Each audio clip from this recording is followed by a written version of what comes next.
My first point is, in this context of this new rural dynamic, this new political society, the distribution of cash, I'd rather call it the distribution of cash than vote buying, symbolises a willingness and ability to promote local development. Development in rural Thailand has become a dominant political value, and it's often expressed through activities like this.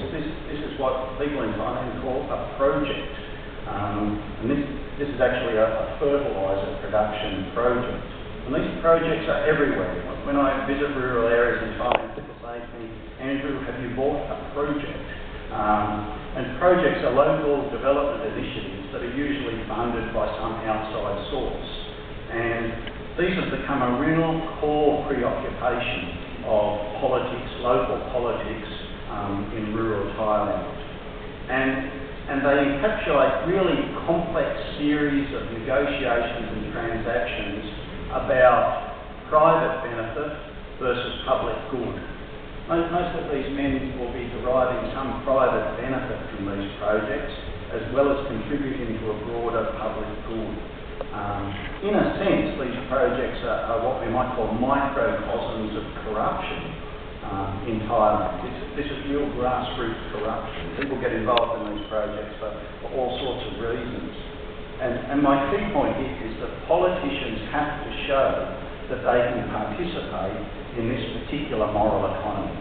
They have to show that they can mobilise resources and they can distribute resources, because this is really the underpinning of an economy that has become heavily dependent on state subsidy.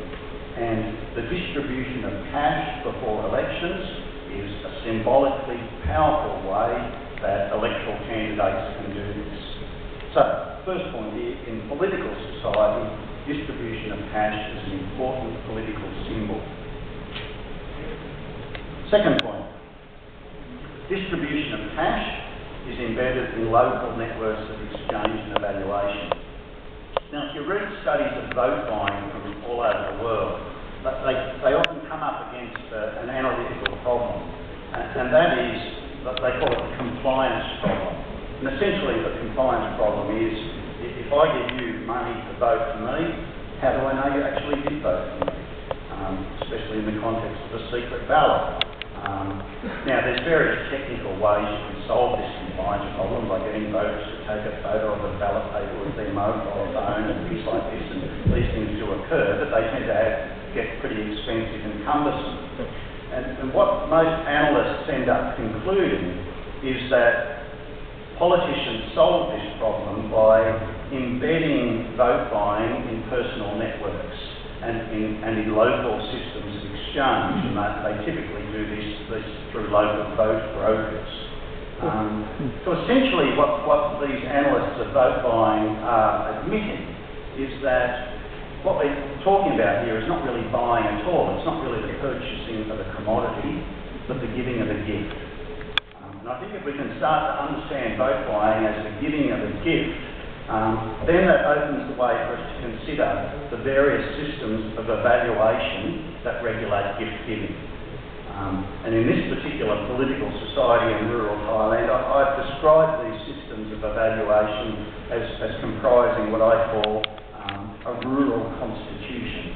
And this rural constitution makes certain judgments about what sorts of monetary distribution are socially credible. If they're not socially credible, if they're not socially embedded, they won't work. One final point about vote buying, it has political effect. Coming back to that image that we saw from the election earlier this year. Vilifying the capability and the morality of rural voters and their electoral representatives has been a long-standing strategy of anti-democratic forces in Thailand. This is their standard modus operandi. And the preoccupation with vote buying in Thailand over the last 2 decades has paralleled the decline of the elite and royalist Democrat Party, who have shown themselves over the last 2 elections, the party of former Prime Minister Abhisit, totally incapable of winning a free and fair election.